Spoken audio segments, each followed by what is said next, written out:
doing all this stuff. Meeting is now streaming live on the What's On It Elephant and Castle Facebook page. Hi, everybody. I'm Nick from Retribe, and joining me today is Adam Franks, the CEO and founder of Legacy Sports Performance Wear, right? Is that the right? Yeah, Legacy Sports Sportswear. Yeah, that's right. Sports. Adam, first of all, how are you doing, buddy? Yeah, doing really well, thanks. Thanks for asking. Like the thing is, I've seen what you've been doing now for a few years when I was back in Toronto, and I saw what you were doing, and I actually reached out to you because I'd started this project Retribe, and I wanted to talk to you about it. And I can't believe we're finally talking, and it's been probably about 4 years since we started getting in touch about Legacy. But can you give people a rough idea about what Legacy Sportswear is and how it came around? Yeah, I mean, my background's always been sport. Obviously, background in ice hockey and things like that. Then went into personal training and fitness. So predominantly, it was mainly, I've always been creative. I've always liked doing stuff like that. So when I had the opportunity after, should we say, professional sport had stopped, fitness was becoming more saturated. And then I had a chance to go and create something that I love doing. I took that, and obviously I had a few connections that could make that happen. And I thought, well, I've really got to run with this. It wasn't something that was easy to switch careers and decide to do. I never went to business school. I never really predominantly went through any design process or anything like that. A lot of it was luck, and a lot of it was believing in yourself and what you are creating and having a longer vision and a plan that you could actually do. I was quite lucky because friends of mine had actually gone to the Olympics at that time. So it was about 2000, must have been about 12, London Olympics. Everyone was on a high. Legacy was banded around all the time because that word was everywhere. And I thought it's such a great word, but I wanted it for my company at that time. So I thought we have to do something around this. So registered the company as Legacy. And we had a few, just up the road from us, we got a few judo guys. And as soon as the Olympics ended, all their sponsorship was pulled. They had no money, no funding, no anything, because obviously companies will want to ride that wave with them. But as soon as that's over, they won't. So we use them to test our kit, because those are the pinnacle of people who are at the height of what they do. So we use them to say, look, what's good, what's bad? And they predominantly built our kit for us so that we could put it out into the marketplace and say, well, if this isn't any good for an Olympic athlete, it's not going to be good for Joe Public. I want to get more into Legacy as a brand and the things that you provide, but I want to go back into the fact that you and I played for the same ice hockey team. Yeah. And we were, neither one of us are going to light up any kind of legends of ice hockey roles or anything like that. But I know for me, and you said it in your bio, it gave you certain skills and attributes. And this is what I really want to kind of get at, is that people play sport, and especially in the early young ages, they're looking, and they've got idols. They've got idols in the Premiership. They've got idols in rugby. They've got idols in ice hockey, and they try to emulate that. And it's the reason that really a lot of kids get involved in sport. But really, there's like 0.1% of people that are going to get to that super elite level. Yeah. And I know you and I are just we're the 99.9%ers of guys who've loved playing the sport and have learned so much from it. What are the kind of things that you really kind of that you do remember about playing hockey, about being part of a team, that those moments of like connection and community?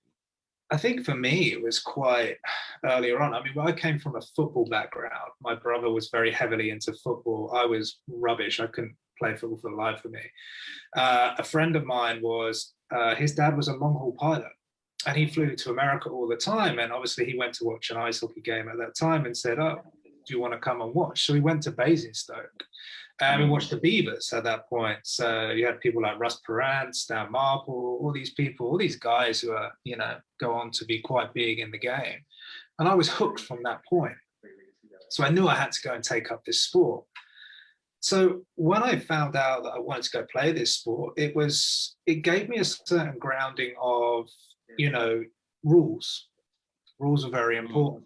You knew that you had to play a part. You know, you couldn't play everywhere in that position. You're not going to play in goal. You're not going to play defense, but you knew your part.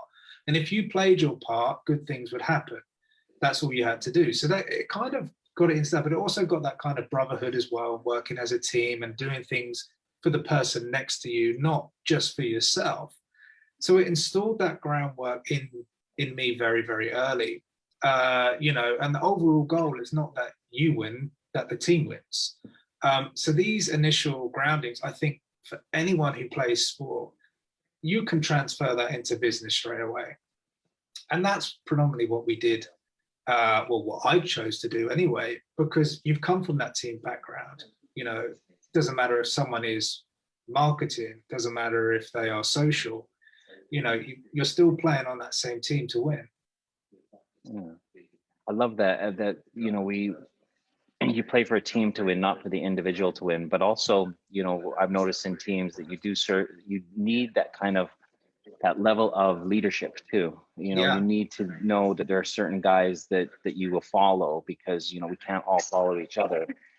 It's hard. It's hard to kind of think about how egos fit into teams, because, like you say, sometimes you need those bigger egos, those bigger characters. But yeah, overall, it's about unity, and I think about being able to play a certain role within a team and an organization. But now you are a leader. You are a leader, with your company, in what you're doing. You're kind of, I love the things that you're doing, because they are different. The way you are really getting a lot of feedback from athletes on how to make products, and it's not just yeah, about bottom line. It's about actually making something um, that fulfills a purpose, rather than just look good. yeah. But your stuff does look good, by the way. Oh, thanks. Yeah, I know for us, it was kind of like, look, there's a million and one sportswear clothing companies out there right now. Especially during the pandemic, a lot set up as well. So it's about being different, about what you can offer. For us, we just want people to leave a legacy in what they do, whether that be sports, music, anything. We want to encourage people to just find something they love and do it, you know, and, hopefully they wear our clothing when they do. So predominantly that's why we kind of set that up, that kind of ethos into people, and we actively encourage people to work for us who have that same belief. And I actively look for ex-athletes or athletes at the moment to work for my company, because I know that they've probably got the same principles that I have, and that same desire and belief. And if I know them from how they were as an athlete, I know that they're going to have that drive and vision to do a job. And yeah, I think it's something that's worked well within our business at the moment. And then we want to be different by creating products that are recycled, organic. We want to go down that road, and that's where we are at the moment. And that's our vision for the future. We want to create zero waste. We want to work with organic cotton, recycled polyester. These are big things for us at the moment, and it's actually working really, really well with our audience. They are, should we say, ordering our products because they know that it's come from there. And we've recently set up a program that actually plants a tree for every product sold that is sustainable, to give back, what we take. Are you finding that you're creating a loyalty base around kind of ethics? So the ethics that athletes are actually making contributions, but also I want to get into the One Tree Planted in a bit, because we're talking about compassion in our organization right now, especially compassion to the earth. Um, but what kind of, let's go to the brand again. What kind of athletes, like you talked about the judo, but what other athletes that you work with them? I'm interested to know the feedback and what they give you, and what are the things that they tell you about their wants and their needs from sporting line. So the first thing we do is when we work, let's say from an individual perspective. So let's one of the guys that we took on was a guy called Craig White. He was in the UFC.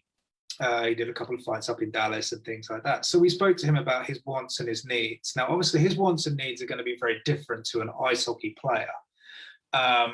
They want rash guards, they want long sleeve tops, they want comfortable gear. So what we do was we give them a range of clothing. And then basically, we just ask them to be as brutal as they want and tell us what's wrong with it. And they would go, look, oh, this is too thick.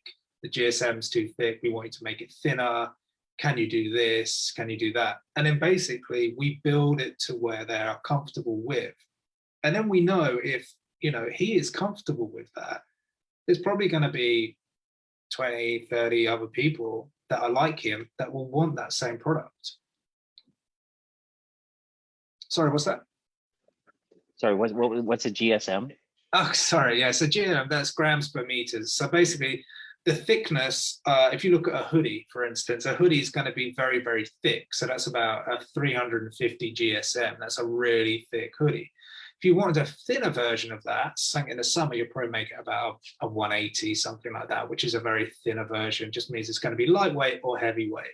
So, you want to make sure of this, but also, when you're looking at performance wear, it has to be like a four-way stretch fabric.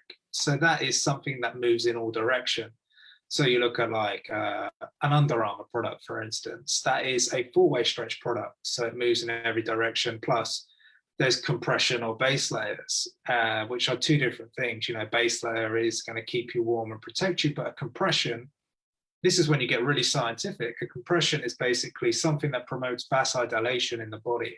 So that's something that keeps the muscles tight and actively promotes the oxygen from flowing around the body. So that can help recovery, speed up injuries and stuff like that. So those are very, very technical, but that's a protected term, and you have to make sure that you are buying the right kind of grade fabric for that. You can't just put it out as a base layer and sell as compression. So you literally can come up with ranges that if guys have problems with their triceps or biceps or shoulders, we could build something. So if you knew that your calves, for instance, are such an issue when you do that, we could basically build a calf compression sleeve for that area. That's cool. I like that. Yeah. What are some more of the unusual kind of comments that athletes have made, I suppose? And also, what I in terms of outerwear, is there a difference? I suppose this is two questions, but let's go with any unusual requests and then into kind of outerwear, because I'm interested to know about the jerseys for the Guildford Flames. Unusual requests. I mean, athletes are quite straightforward, to be honest. They just love stash. If it's free, they have it. It's basically, we walk in there on the first day of camp and we provide their kit, and they're like kids at Christmas. They're just taking the wrapping off everything and they take it. I think it's not really strange as a question. You're going to get some players. I mean, I know when I go into a locker room, there's guys there that won't wear any of our tops purely from the fact of they're from a superstition point of view. And it's like, I've had this top since I was 16. It's got holes in it, it stinks, but I'm playing in it. And, you can't change that because that's their superstition. Mine was always, I used to put my left boot on before my right, but, this is a totally different thing. So we know that we would never actually get him in a base layer because he doesn't want to play in it. I'm sure he'd turn up this season with the same. Yeah. You know how, say, in the NFL, their jerseys have changed over the years, and same with football too. They've all become form-fitting, right? Yeah. And that's obviously, it's just less things to grab. And I'm wondering, I haven't quite seen it in ice hockey yet, but do you think there's going to be an evolution of the outerwear of ice hockey? I think this is getting really ice hockey stuff, isn't it? Yeah, in the Elite League, you have. In the Elite League, a lot of clubs have moved to what they call a dye supplemented jersey. Now, this is lightweight. It means that it dries quick. So when the players play, obviously, what it's like. You sweat so much. If you're wearing a heavy jersey, it makes your jersey twice the weight. It's easy to be pulled or anything like that. But a dye supplemented one is very thin, it's quick drying, it's turnaround. And obviously, you can put any graphic you want on it. So it can be absolutely as crazy as you want in terms of print. I think the problem comes from the tradition in ice hockey where you've got that traditional sweater, if you know what I mean, from the beginning of when it started. It's very heavily embroidered. And that's the kind of look that everyone kind of wants. I mean, I'll be honest, I think Guildford is the only one in the Elite League that still has the heavy embroidered traditional look. We currently don't supply the jerseys for them. That's still done by, I think, CCM, which they have a deal for.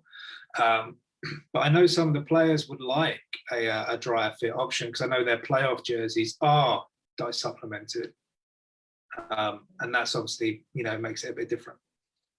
I remember when I played in Guildford, and that the crest on the jersey, when it got wet, it and also right at the beginning too, it wouldn't fold. It was just like out here, and when it got wet, it was just like it was just kind of very awkward and big. But I did have a question after that about jerseys. I've forgotten. Anyway, let's go into. Oh yeah, so you know how in in larger sports organizations, like the league will have a deal with a certain provider to provide all of the jerseys. Does that exist in the UK, or? It doesn't at this precise moment in time. I know obviously there is a company called Rhino, which actually has an existing deal for the playoffs. So during the playoffs, they cover all, 4 teams that make it. And they say, okay, well, look, we do all your jerseys for that. As for the league, I don't think they're in a position where they can say that, because every club is financially different. So they couldn't say, you have to have this jersey, because maybe someone is putting money into that team to put that jersey there. So it's all very different. There's a lot of different hockey brands in the UK now that are actually starting to come out, which is interesting to see, because it's quite a niche market.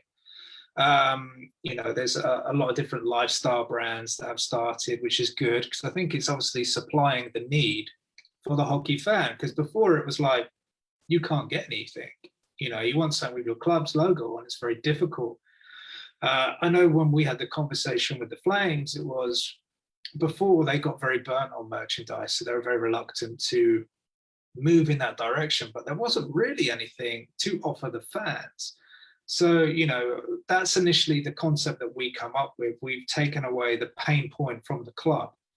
So we said, look, we take on board, all the merchandise. We run that for you. We put an online store on there, so your fans can literally come on, they buy it, and then obviously we deliver it to their doors. It's a very simple system. And obviously with the pandemic and everything, a lot of these clubs don't have the investment now to go and buy 500 hoodies and hope that they sell it within that season, because they don't know if there's going to be a season or anything else like that. So now they're kind of having to look at these options. But, hopefully we've got one in October, so that should be fun. I was going through your website and I saw the interview that you did with Ben Davies, and I'm interested to know, like, obviously Great Britain, for people who are watching this in the Elephant and Castle community. I know we had Ben O'Connor on a few months ago, but ice hockey in the UK, a lot of people are just, there was no coverage of it in the newspapers. They're very, very, very small, maybe a few sentences. But Great Britain, is in the top level of ice hockey in the world. Crazy. They're in pool A.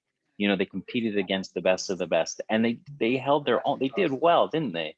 I mean, it was an incredible tournament for them that just passed.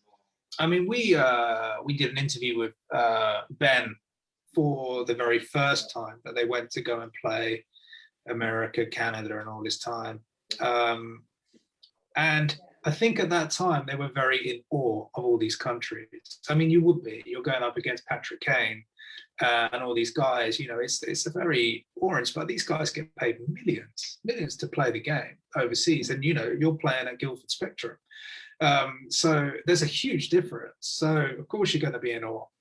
But I think this time around, they weren't there to make up the numbers. They had a good game plan, and they did hold their own.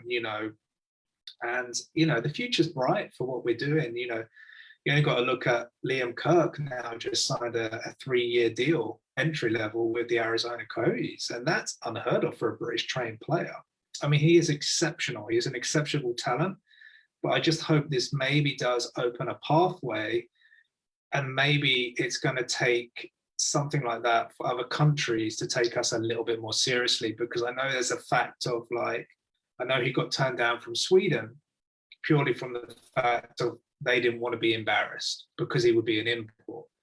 And, it's a bit like, oh, should we take an English guy on? It seems a bit strange, or, English ice hockey doesn't really go hand in hand. So for someone like them to then take a risk, it's a big, big move on that. And I just hope that it does give kids over here a little bit of inspiration and think, well, actually, do you know what? If I do this, then maybe I can make it. Obviously, Fred's kid, Brendan, obviously he made it. Obviously, but he was playing 6 months here, 6 months there. But still, he's, has British connections with Guildford. And now we've got Liam obviously doing the same. And I just hope there's going to be some more British kids going that way. What do you think is it about this culture, like this particular time where you've got these good young British kids that are showing up and at a level where it wasn't really before, not in the days that I played. And when I played with, Great Britain was made up mainly of dual nationals. Yeah. And so what do you think has happened? I mean, I know rinks have actually closed down.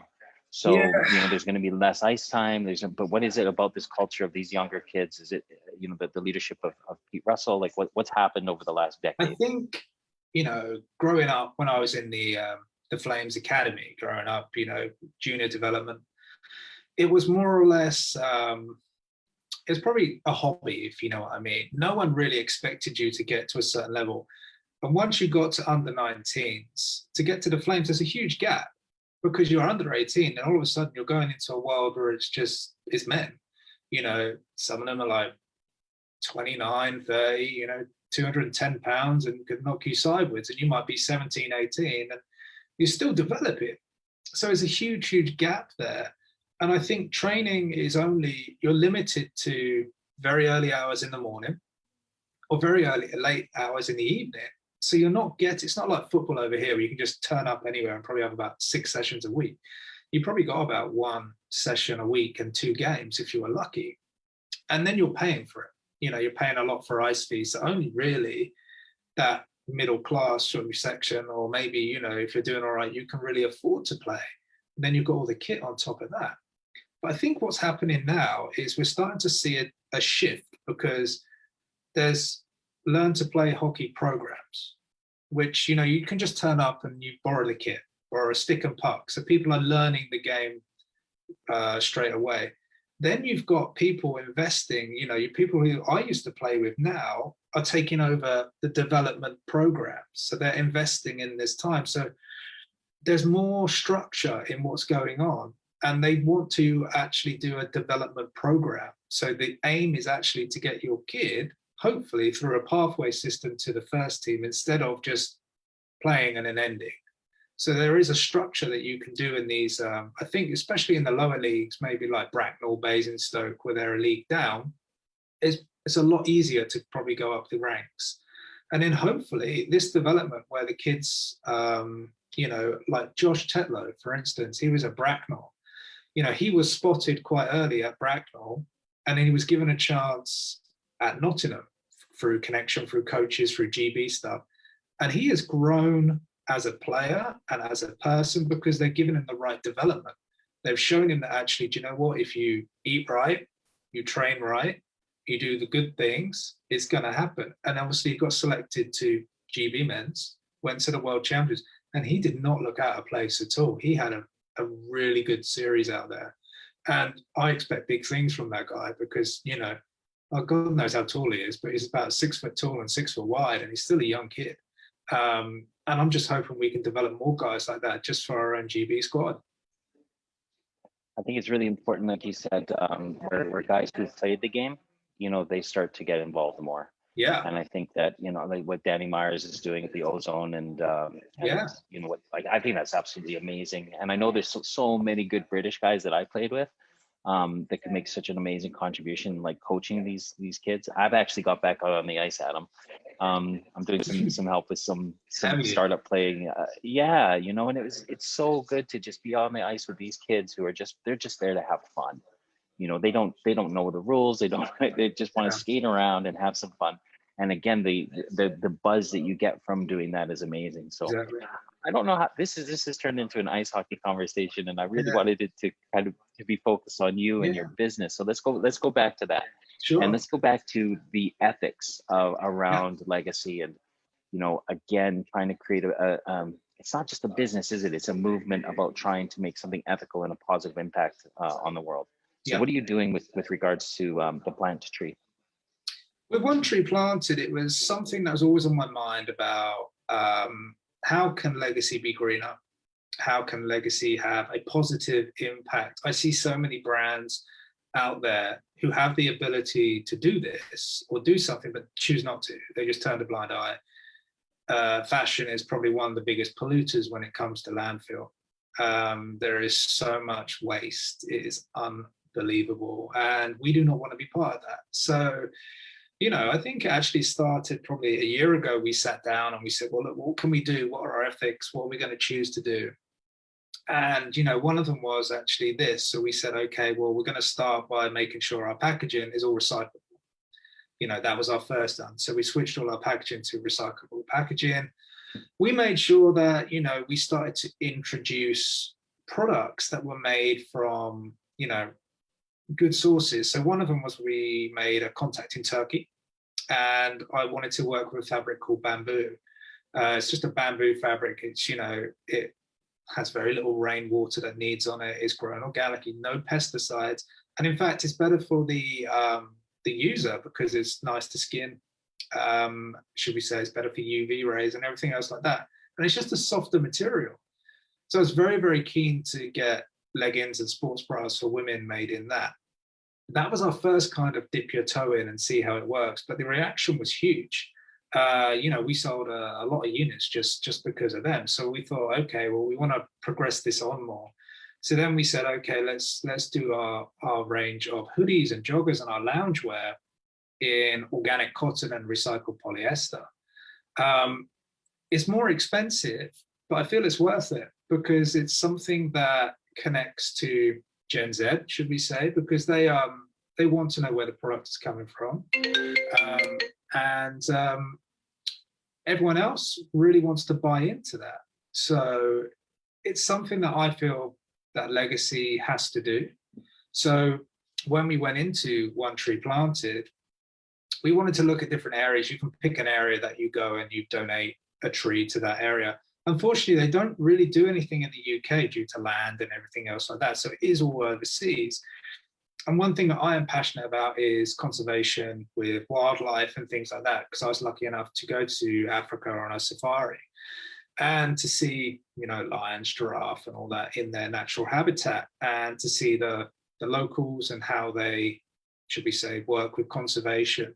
So we chose obviously to work with Kenya, and obviously we would plant a tree in Kenya, which educates the local communities about how they can actually earn money by looking after wildlife and looking after the forests and things like that, which I feel is great, and it's good to see. So at the end of this month will be our first month donating X amount of trees. I think we're on about 35 trees so far, which is great. I'm interested to know where this came from. Where did this compassion in you come from, Adam? Because I know a lot of people who... I've always had a compassionate upbringing. Life's been harsh for me because obviously I have epilepsy myself, and growing up I've always had to start again because there's so many things that I've wanted to do, but I haven't been able to do it due to that being in my life. So I've always been able to have this kind of outlook and have this different way of seeing where other people may haven't, or they don't. They just want to kind of do other things or do that. Even when I was playing ice hockey, I had to understand that, some clubs didn't want to take me on. And I had to understand that because it was like they didn't want the responsibility of that at the time. And, I found one that did want to take me on, but then again, I had to sign a big piece of paper to say that, anything that happens, it's my responsibility, and I'd only be accepted as a squad. And then at the time, I was on a lot of medication, so it made things harder for me to learn and do stuff. And you know what it's like when you're doing a physical sport, you need to be at your best. But even with that in business, you kind of accept that there's good days and bad days, but you just need to know how to manage it. But I think with my compassion, it's always been there with me. And, I've always wanted to give back rather than take. Can you tell me more about your epilepsy? Yeah. When did you find out that you had it, and how does it manifest in you the severity of how it can. You've already mentioned that you've had to start over many times, and it's limited you in many ways. But when did you first find out that you were epileptic, and how's it, So, other than just the sports stuff, how has it affected you? so when I was about 11 years old, it happened. Obviously, we were going to Holland for my brother's football tournament. It just happened. Worst place to all was standing at the top of the stairs, and then it just happened. And then I kind of grew through my teenage years with it, which is probably the worst because obviously you're trying to figure out who you are as a person. You're going through secondary school, so I missed out a lot on that. Didn't really go to a lot of parties, didn't really socialize because it made me within. So it's quite hard to deal with that. In Hans of like starting again, it's almost a fact of like you kind of get used to your life, and it might be a year, 2 years, and then it happens. So you have to kind of start again and start over, and it's kind of like a kick in the gut. I think the last one was like 4 years ago. I was driving at the time, so that wasn't great, and then obviously had to be pulled out of the car at the time. So it really did hit me for 6. And I think that's the worst I've ever been because it was I was in a low place.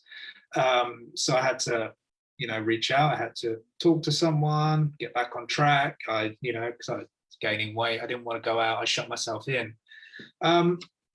So yeah, there's always that kind of side that kind of like, it kind of worried you and things like that. But you kind of have to manage yourself. That obviously, if you are tired, your triggers, you're tired, you're stressed, everything like that, you have to manage yourself. And I think also this is where, sport has come in to play because I know from my sporting background, I know how to manage myself in terms of food. I need to make sure I'm well fed. I need to relax, that time out. So I book time out to go to the gym. I walk my dog, anything like that around my working hours. So you're just managing yourself the best you can. I think if you do the simple things right, then you're just going to be okay. You mentioned walking your dog. I see pictures of you and your dog on Yeah, Facebook. How important is that relationship for you? yeah. I mean, basically, it was one of those things: get a dog, not get a dog. And to be honest, I was never really a dog person. Wasn't bothered, but actually, yeah, she has kind of changed things for me. Don't get me wrong, she's a pain sometimes, but other days, yeah, it's great because it just gives you that freedom. You go out, it clears my head in the morning because I'll go out for about an hour, just walk, and it gives me that time to settle into the day, and I can be like, okay, well, this is what I'm going to do, this is how I'm going to do it, and yeah, I think it's nice, and also you're getting your steps in as well, but you're getting it with a dog. Before we started to talk, I said to you that I'm really proud of you.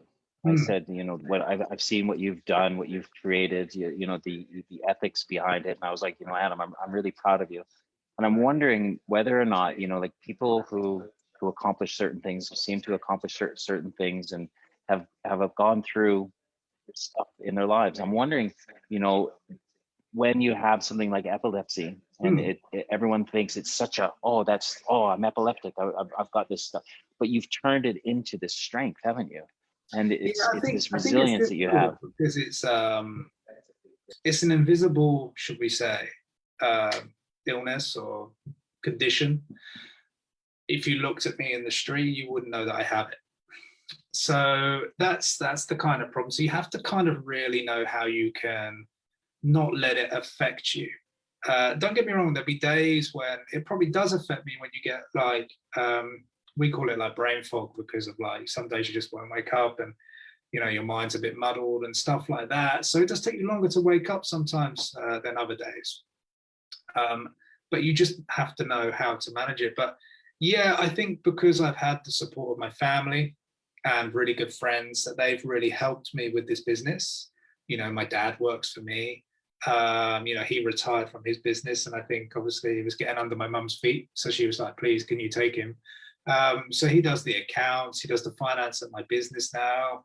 My brother's come on board as kind of a silent partner. He's got his own business, but he wanted to come on board. So he advises us from time to time on what to do. So it's become more of a family business now, more than I actually ever thought it would be, which is nice because, before, my dad was always busy with his work and things like that. Didn't really get to see him that much. But now, he's always in the office, and I get to see him that way. So it's nice to have that family bond, I think, a little bit more than you should. I'm glad that you brought up family, because that was one of the things that really popped up on me on your website, was that they've got the three Frank's names there, and you've described a little bit about that. But what does family mean to you? Like how can you kind of sum up what family means to you at a man your age?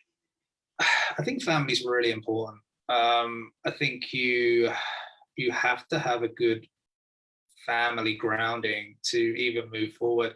I mean, just looking at my should I say, growing up, my family were there every step of the way. My dad took me to hockey at 4 a.m. He didn't want to. He drove to Wales every day, to go to work. But he took me to practice at 4 a.m. They came to games to me when I had to go to Cardiff on a Sunday and back, and they had work the next day. So my dad didn't understand the game either. He loved football, so he had no clue what was going on, but he was willing to do that. And, they took their holidays to take me to hockey schools and things like that. So, there was a great deal of sacrifice on what they did to make me happy. So I think family is everything, really. It has to be. Now we're in that position where we get older, should we say.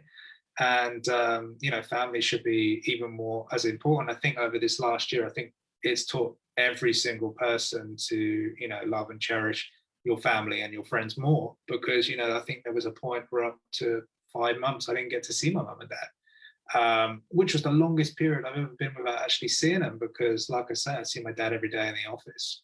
I normally see my mum once a week or something like that when she comes over.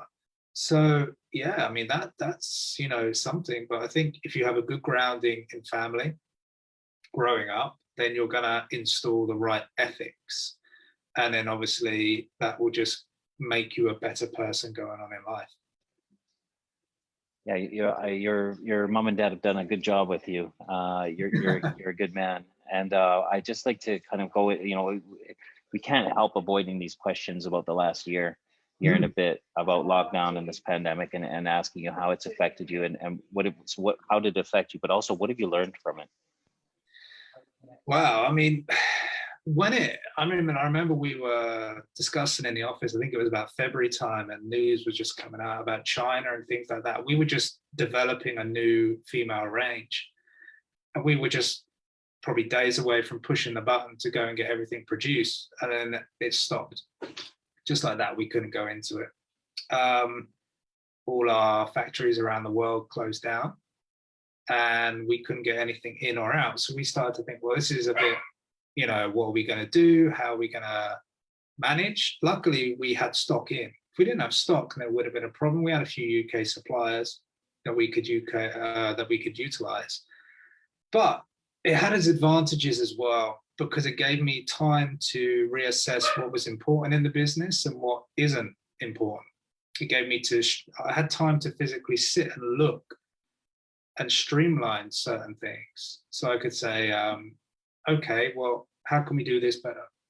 Or how can we utilize that? So yeah, it gave me time to think about it. And then it gave me time to obviously think up the new teamwear range that we're actually launching in September. So it had its pluses, but also it had that point where it was almost like going back to the beginning, because everyone who worked at the office lived quite far away. So they actually couldn't, we were in tiers over here. So it was a bit like, they couldn't come in. So I had to run it effectively myself. I had to walk down to the office, 20 minutes there, and then pick and pack any orders that was coming in, because people still wanted hoodies and joggers. They were still shopping, and couriers were still working at this point. So we were still effectively allowed to work. So yeah, I effectively had to go back to the beginning and run it all and see how it would work. But it affected us a lot, because the grant for a medium-sized business around this area that we got really only covered us for a month. And the fact is, it went on longer than a month. The fact is, we had to pay wages, to pay suppliers. The building that we don't own it, we rent it. So the fact is, our landlord was like, well, I've got bills to pay, you still have to pay yours. So we had to dig deep into a lot of our savings and take a hit on that. So, and with no sport and with no people going to the gym at that time, that was predominantly everything that we had. So we had to just suck it up and try and move forward. And now we're starting to get the business back because teams are starting to come back.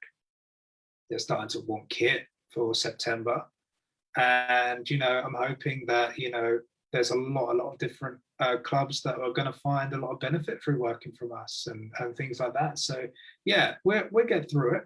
But I don't think, if you ask anyone, they've had a tough time. I don't know anyone that had a good enough pandemic through this. It's been awful for people. It's been awful for businesses. And, I'm just hoping that everyone comes through it all right. Yeah, me too. And I want to kind of, again, I'm reminded about why you named the company Legacy, and coming out of 2012 and the Olympics and it being a legacy based project. And but you, Adam, you're here for a finite time, just like I am. What's the legacy? What are the things that you want to try to leave in your wake of your existence? I know this is a big question, because we've got into your ethics and we've got into stuff, but what other ways do you want to be able to impact and messages and legacy that you want to create personally? I mean, me personally, with work, I'd like Legacy to be known as a go-to sports brand for, people up and coming, people who want to choose us. But I don't want to be known as just a sports brand who's there to earn money. I want them to know what we're about. I want people to know our ethics behind it and the reasons why we do things.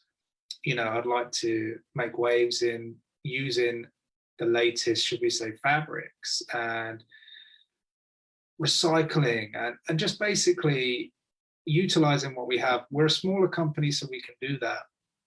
But I'd really like us to be known for that and for giving back rather than, taking. And I'm hoping that with the initiatives and what we're trying to do with grassroots projects, such as grassroots hockey that we're trying to set up at this moment, working with teams like them. So, we've been in contact with local clubs in like London, who may not have as much money as some of these other areas, and they just want to get their team looking like a team. Then that's what we want to do. We want to help them in the cheapest possible option, just get them a uniform, get them kit, give them a sense of pride, and get them out there playing a sport that I loved and gave me so much. And if we can just give that to them, then yeah, I'm all for that.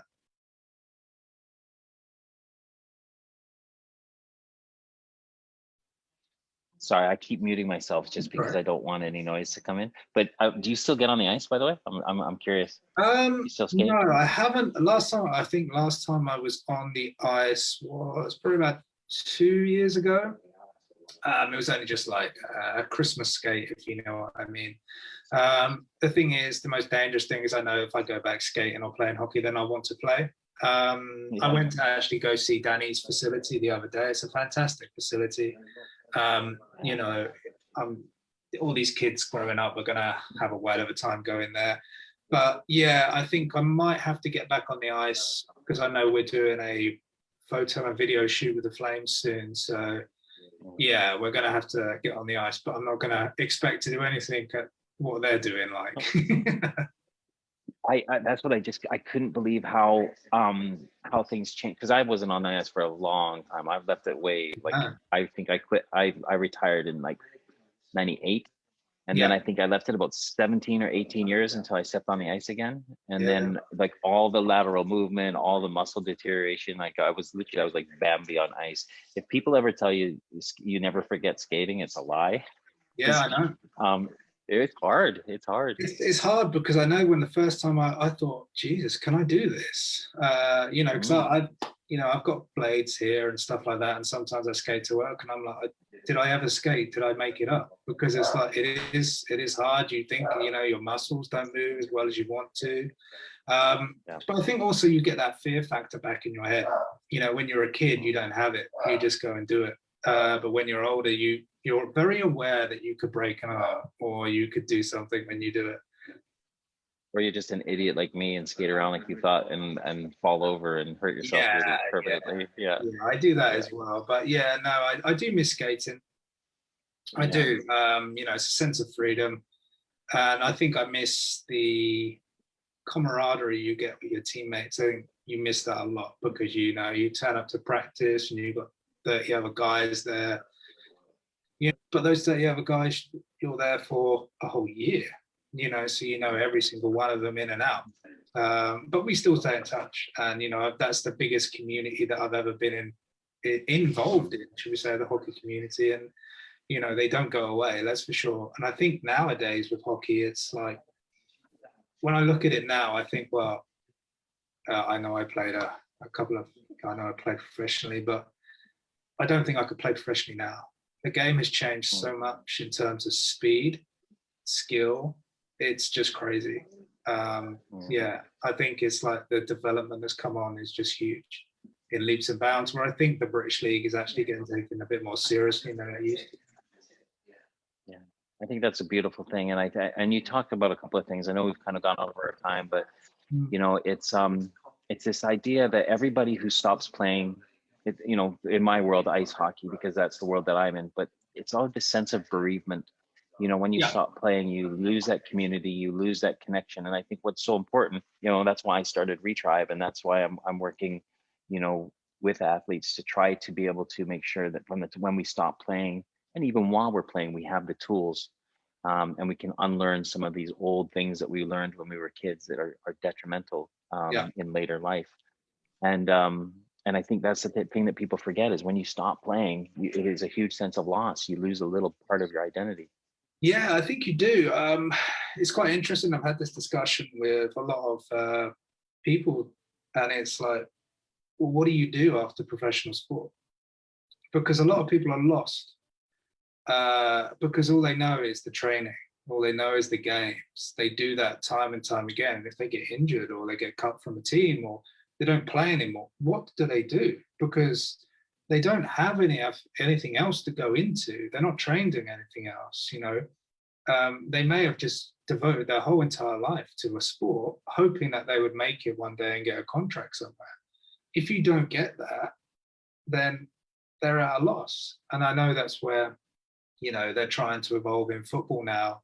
They're actively encouraging these players to have a second option, which may be education at some point. They're actually saying, well, you need to do this. Can you go into sports coaching? Can you go into some kind of field around this area because you're developed in that? And I think, maybe that should be looked at with hockey as well, because it's a shame because as soon as that 19 age, 20 age group hits, you lose a set of players because some will go off to play, but it's a pay to play situation. And if you don't make it professionally, you just stop. Adam, I think we could keep going on and on about that subject, but I know we've reached our time, so we'll let's get together again and let's keep that conversation going. But for now, thank you so much for coming on No, to the thank you. Elephant and Castle community, and let's stay in touch. And we'll put the link to your site in the chat if anybody wants to go to your marketplace and have a look at stuff. I know I'm definitely going to talk to you about the thick gauge hoodies, because I'm going to want some. So, Adam, thank you so much for joining us, buddy. Thank you very much. All right, and we'll see everybody soon.